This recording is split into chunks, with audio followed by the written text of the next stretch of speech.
This week on Last Words on the Pit, we're talking mainstream metal versus underground metal. Are underground metal fans just being big babies about big bands? Find out.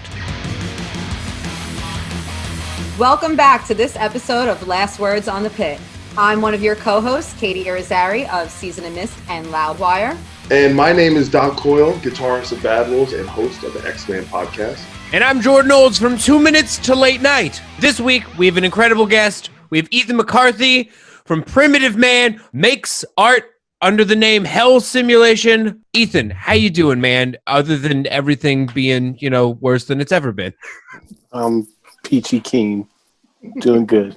Ethan, you and I do not know each other, but I am very aware of you because I grew up in Denver, Colorado. Oh, really? In my formative years, in my high school years, the scene was very much scene emo music a lot of the time, and I couldn't really find an outlet for metal. And I remember specifically that you were, I feel like, single-handedly trying to pull metal into the music scene by yourself. You were always putting on shows, like with just like a breath of fresh air for just different genres of aggressive music.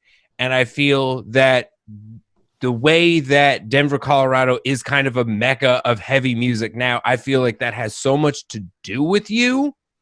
And I don't know if anyone's crediting you for that, but I see it. Oh, well, I appreciate that. That time period that you're talking about, I used to have to beg bands to come to Denver, So yeah. That's cool that you were here for that you kind of got to see that, because now it's nothing. Everybody comes through. But back in the day, heavy bands would skip Denver always. I remember it. It was rough. So, thank you, man.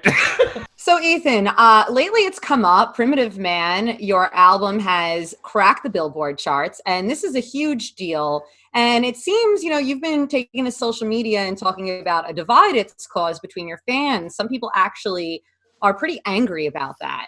What can you tell us about what's been going on with that and your personal thoughts on this mainstream versus underground kind of elitism division situation? I mean, I can speak on it from our experiences. It's like, yeah, so we cracked the Billboard, but we only cracked it because they bought it and checked it out and listened to it. So it's like the only people you can be mad at as yourselves for supporting us. And also, it isn't like we are any less heavy or have compromised that aspect of our music at all. So I'm just like, well, why are you mad at your favorite band getting more recognition? I think that's absolutely insane. And by the way, so just to kind of foreshadow this, when we reviewed your record, I was the one guy that was kind of hating on you. and part of it had to do with this concept of like starting a song with feedback before anything happens. So first off, like, and I said this when we reviewed it, I was like, if they see me in the streets, don't whoop my, you know what I'm saying? I love you. You're my brother, and I love you. Yeah, no.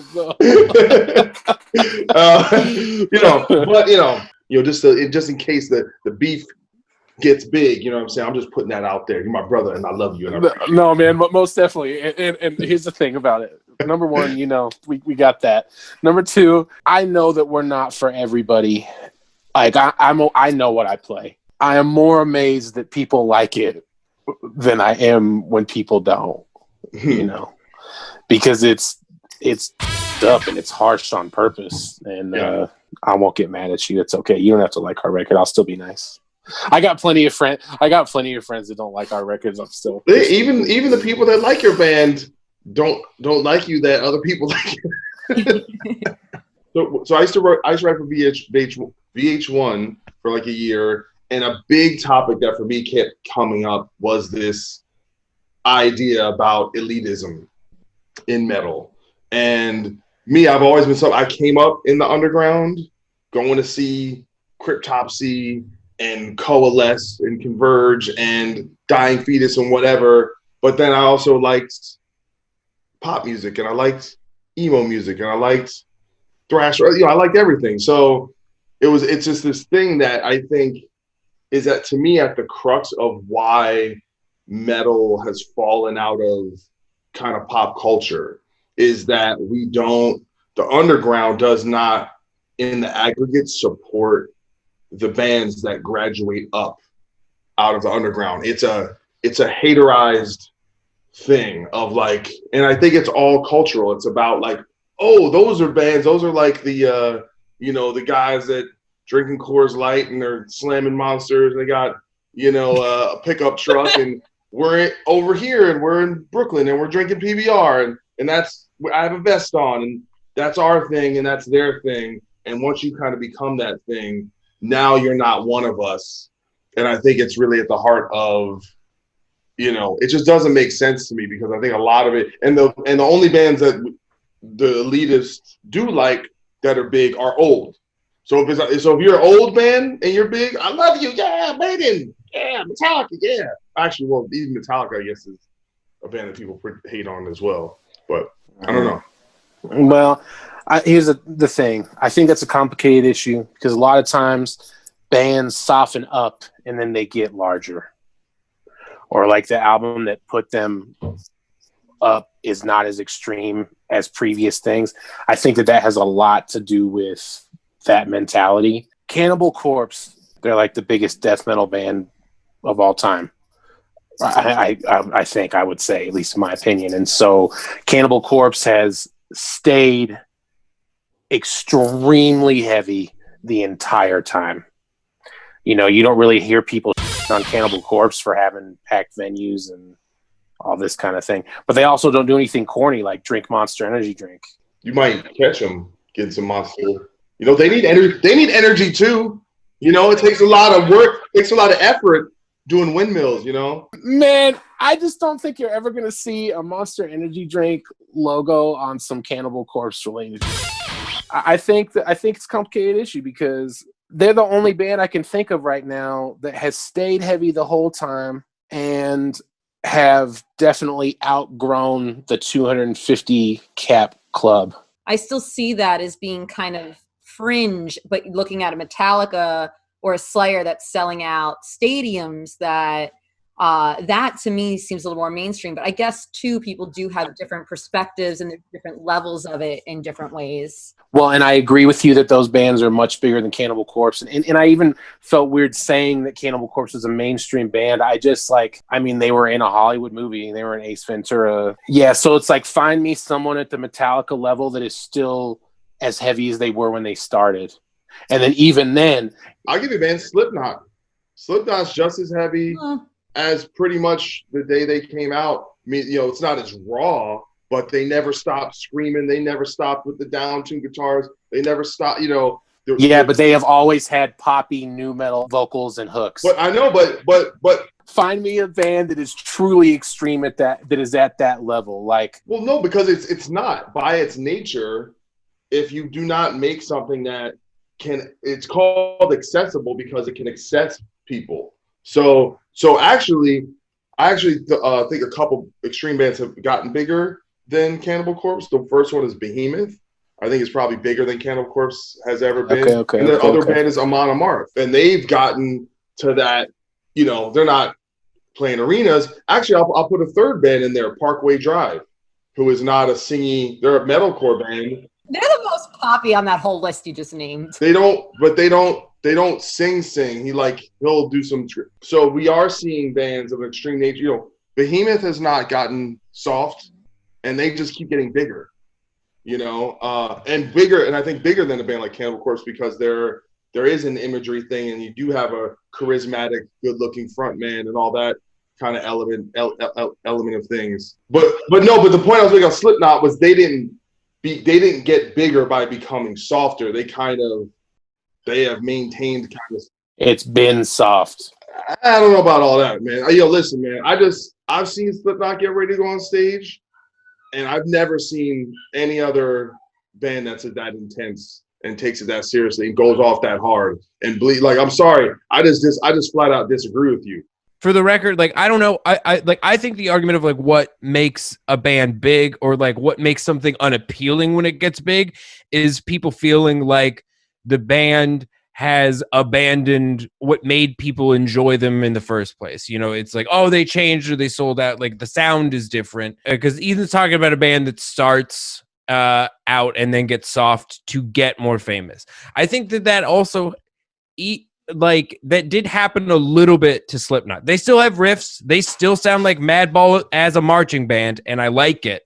I think it's fun and circusy, but it doesn't have as much of like the weird like raw, chaotic, noisy that's on that first album. Like the first album of Slipknot has like Wait and Bleed, and that's like the only thing that you could really put on the radio on that record, I think weirdly, we're in a time where we could see a real stadium extreme band. And I think we could see that with a band like Gatecreeper.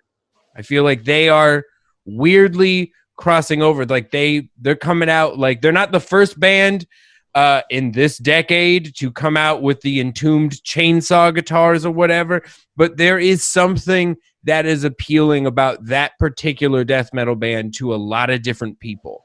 I'm seeing them blow up. It could be that Chase is a charismatic frontman or something. There is something about that band that I think maybe could grow to be something that's huge, but without sacrificing what makes them a death metal band. Yeah, maybe. Out of all the bands that were mentioned, I think that Behemoth is probably is a really good example. I mean, that might happen for Gatecreeper, but out of all those bands that were brought up, I'll give it up to Behemoth in that respect. Anything that has any sing-songy stuff in it doesn't count. It wasn't made to repulse. Like, it wasn't made to be disgusting. Like, there are things that are made to be as disgusting as possible, and Slipknot is not that. If they were that, they wouldn't have any of that in there. But what I'm saying is, are we using extremity as the metric? I thought we were talking about what makes something metal. I mean, yes, if something is meant to be extreme, it's going to be extreme and it's going to appeal to that audience. But are we going to say if they're singing it, that makes it not metal? Well, so the thing is that we somehow got into saying that bands will soften up and then they'll get famous. And then we were talking about bands who stayed heavy the whole time and gotten famous and crossed over into the mainstream or whatever. And so to me, anything that has poppy hooks or anything like that doesn't count. Slayer, heavy the whole time, selling out arenas, super famous. He sings. Where?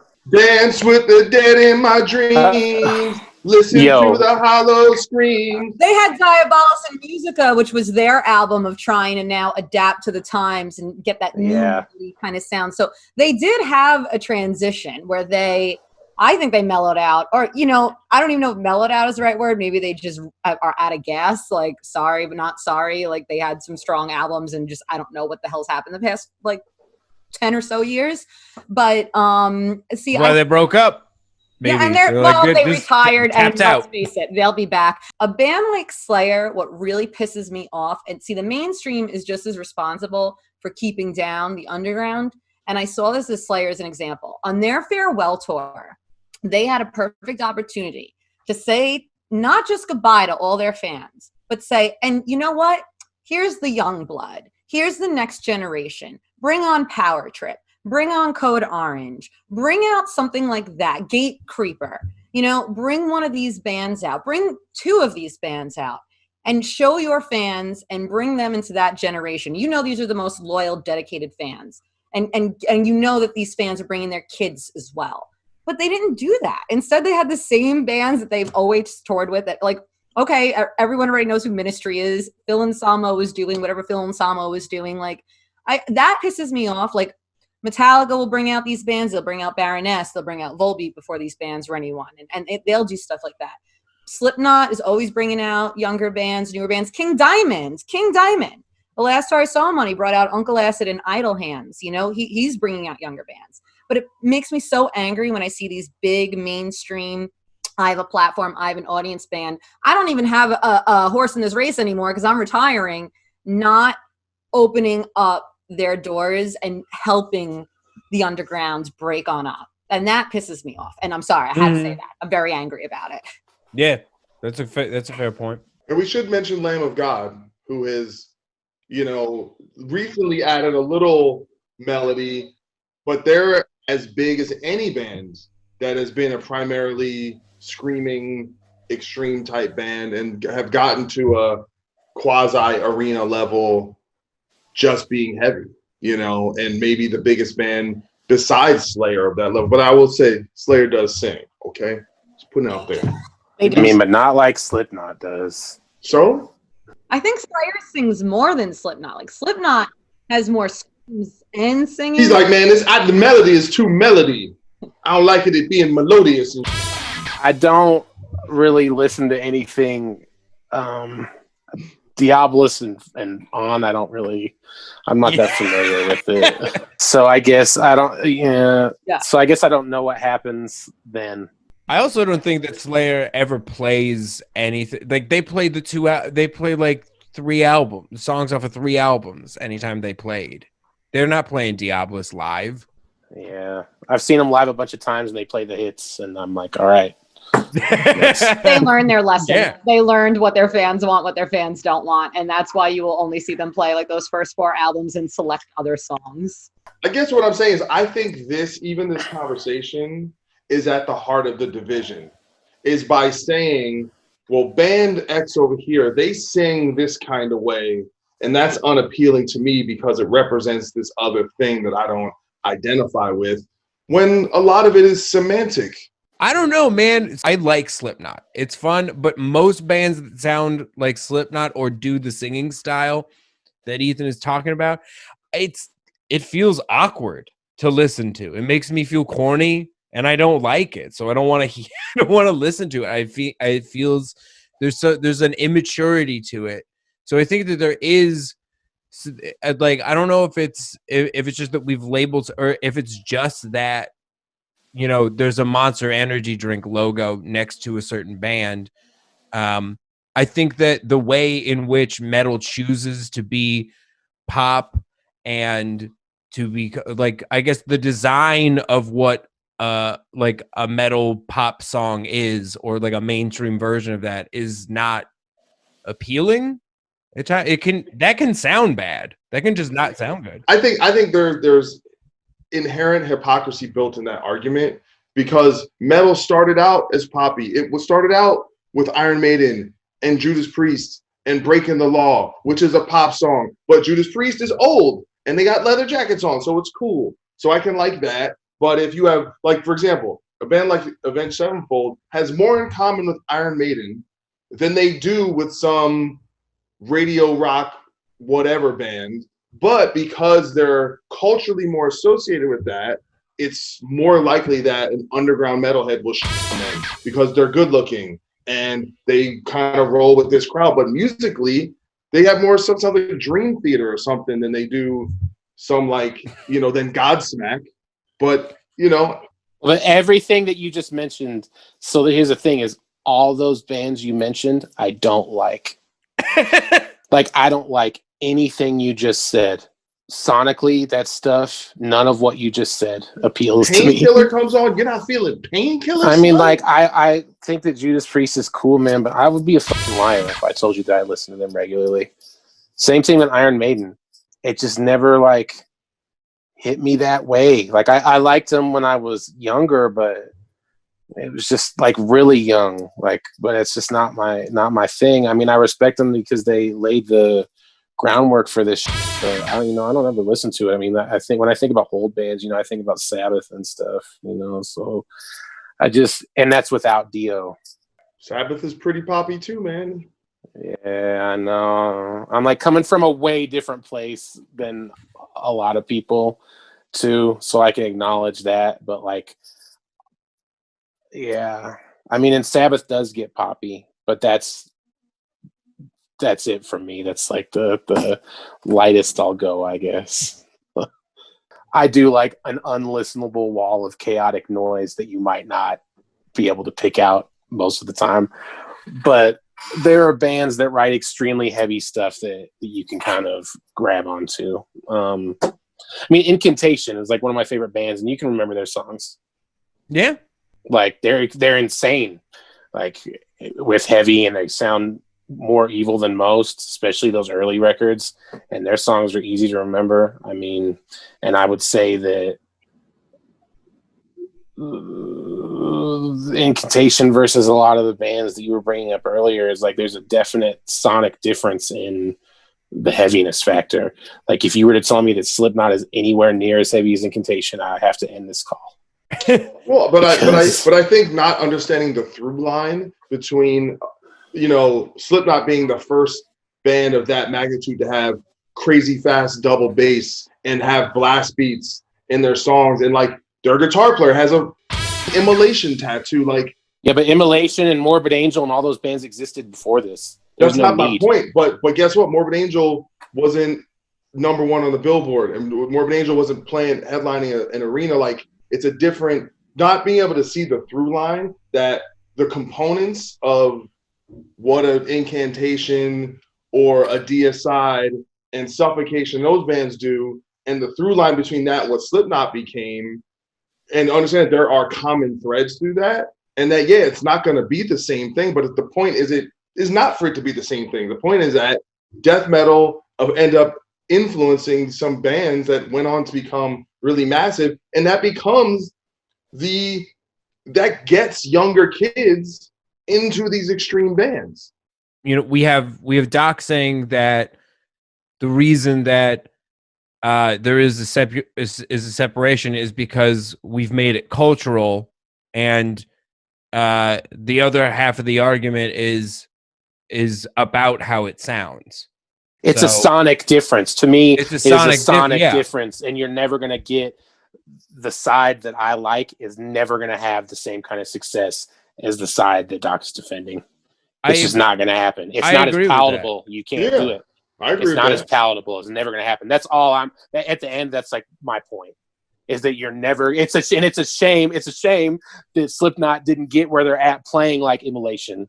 It's like, yeah, great. You like Immolation, whatever. Like, I wish you were doing that. That's how I feel. Right. No, I'm just very, very strict and picky on what I like for heavy music. I love all types of other stuff, but for heavy music, I'm like, this is as far as it goes for me. I like these things, and I hate all this around it. Like I like the most unlistenable and insane stuff only, for the most part. So that's, yeah. But I like other types of music and all sorts of poppy stuff, just not in metal. I don't like it in metal. I want metal to be extreme. I don't listen to metal for poppy stuff. I want it to be as extreme as possible. To me, a band that I look at that can cross the bridge is like a band like a Gojira that is heavy as anyone, but has this other thing that has seen the band just constantly ascend to these bigger heights and kind of expand that, and they have this other thing, but at no point do you listen like, oh, they're soft, and that's I look at bands like that have artistic credibility, still understand have that extreme kind of gravitas, but have accessibility, and then I also look at, I don't know if anyone here likes, but I look at a band like Bring Me the Horizon, who has that ability to kind of, who came out of the metalcore scene and the deathcore scene, but just keeps going into these different worlds where we need bands like that to grab young kids who can still get the 15 and 16-year-olds who are listening to Post Malone. Because if this scene is just 40-year-old dudes like me, finding out about this stuff, then it will die on the vine.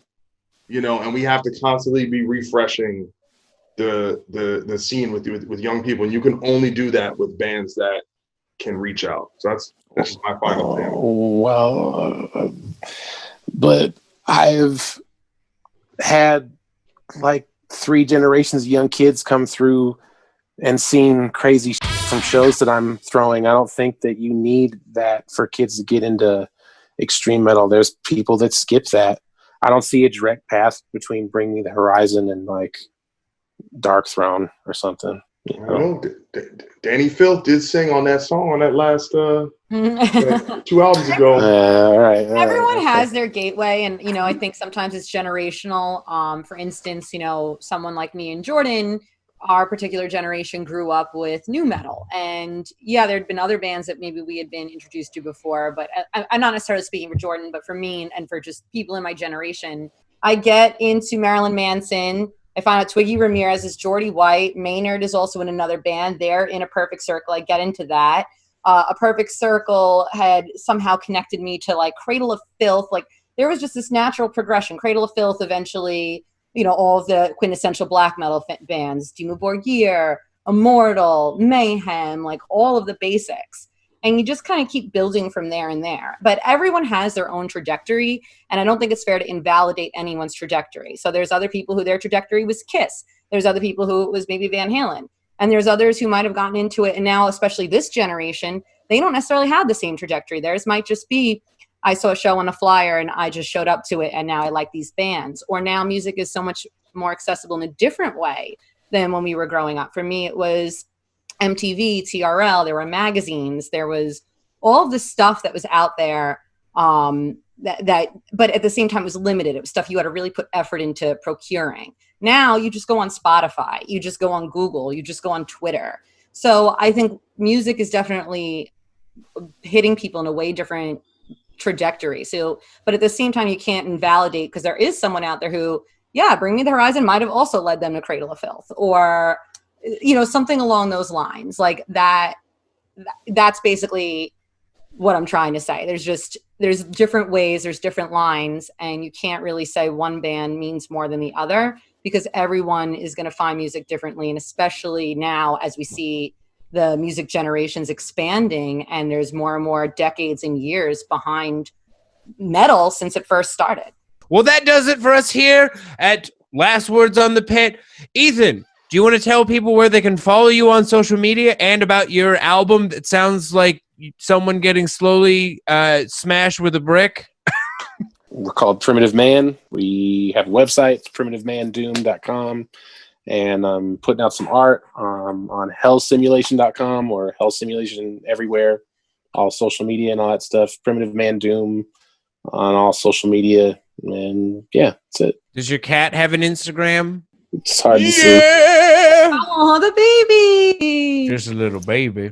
All right, Katy, yell out your social media at the camera. You can find me at Merciful Kate on Twitter and Instagram. Doc! You can find me on Instagram and Twitter at Coyle, or you can head to my website, coyle.net. Follow me at 2 Minutes to Late Night on Instagram, at 2M2LN on Twitter. If you enjoyed this video and want to know more, like Ethan's takes on this week's albums, listen to our hour-long unedited podcast wherever you can find podcasts. You're going to want to listen to those album reviews. They're harsh. Follow us on all social media at We Are The Pit. We are here every Thursday talking about guitar music, metal, heavy metal, all types of it. Every genre, we're talking about it here. Computer music sometimes. Goodbye.